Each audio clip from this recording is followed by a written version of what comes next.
بسم الله الرحمن الرحیم.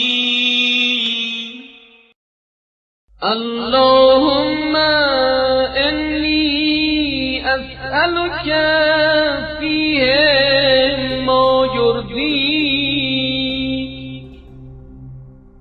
وأعوذ بك مما يؤذيك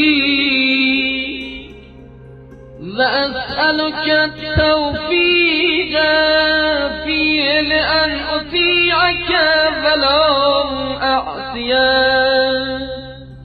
يا جواد